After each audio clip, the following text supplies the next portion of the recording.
नमस्कार सभी को। आज हम नया टॉपिक स्टार्ट करेंगे, चोल काल। और चोल काल में फर्स्ट राजराज प्रथम की उपलब्धियां। तो इस टॉपिक को आज हम कंप्लीट करेंगे। चोल काल, राजराज प्रथम की उपलब्धियां। चोलों के जो उत्कर्ष का केंद्र था वो था तंजौर, और चोल साम्राज्य की राजधानी थी तंजौर।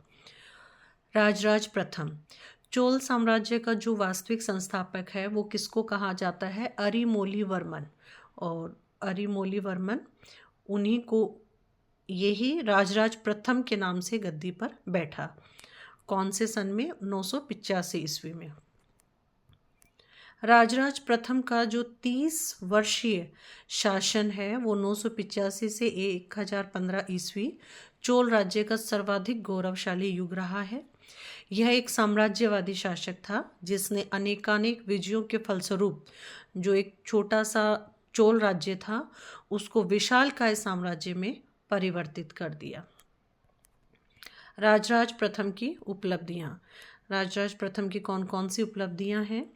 राज्यारोहण के बाद राजराज प्रथम ने कुछ वर्षों तक अपनी जो आंतरिक स्थिति है राज्य की उसको सुदृढ़ किया, और उसके बाद दिग्विजय के निमित्त सैनिक अभियान प्रारंभ किए। कौन कौन से सैनिक अभियान शुरू किए वो? तो सबसे पहले केरल, पांड्य और सिंहल की विजय। केरल के ऊपर आक्रमण कर वहाँ के राजा, जब राजराज प्रथम ने आक्रमण किया केरल पे, उस टाइम वहाँ के जो राजा थे वो थे रवि वर्मा, उनको त्रिवेंद्रम में पराजित किया। और इस उपलक्ष्य में उन्होंने कांडलूर शालेकलमरूत की उपाधि ग्रहण की। दूसरा है पांड्य राज्य का राजा अमरभुजंग था, जिस समय राजराज प्रथम ने उस पे आक्रमण किया पांड्य राज्य पे।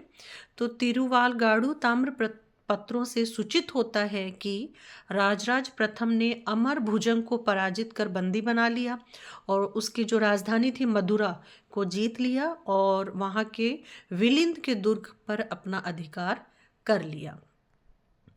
फिर है सिंहल का शासक महेंद्र पंचम था।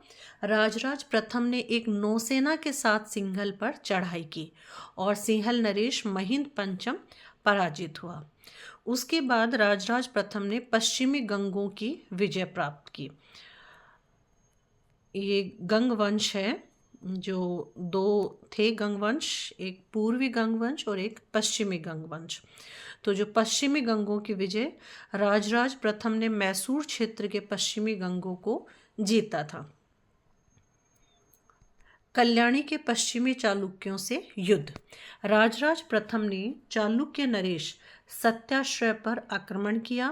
तिरुवालगाड़ू ताम्रपत्रों से पता चलता है कि सत्याश्रय राजराज प्रथम की विशाल सेना का सामना नहीं कर सका और युद्ध क्षेत्र से भाग खड़ा हुआ। और इस बात की जानकारी और भी कौन कौन से स्रोतों से पता चलती है, तो वो स्रोत हैं करंदे दानपत्र, राजेंद्र चोल का कन्याकुमारी लेख और सत्याश्रय के होट्टर लेख। इन सभी स्रोतों से पता चलता है कि सत्याश्रय की हार हुई थी राजराज प्रथम से। वेंगी के पूर्वी चालुक्य राज्य में हस्तक्षेप। राजराज प्रथम ने चोड़ भीम को पराजित कर शक्तिवर्मन को वेंगी का राजा बनाया। शक्तिवर्मन वेंगी पर शासन करता रहा, लेकिन वो पूर्णतया चोलों पर ही आश्रित रहा। अब है राजराज प्रथम के सांस्कृतिक उपलब्धियां। कौन कौन से सांस्कृतिक उपलब्धियां हैं? राजराज प्रथम ने अपने अधिकार क्षेत्र में समस्त भूमि की नाप कराई तथा उचित कर निर्धारित किया। राजराज प्रथम ने एक स्थायी सेना तथा विशाल नौसेना का भी गठन किया। अपनी महानता को सूचित करने के लिए राजराज प्रथम ने कौन कौन सी उपाधियां धारण की?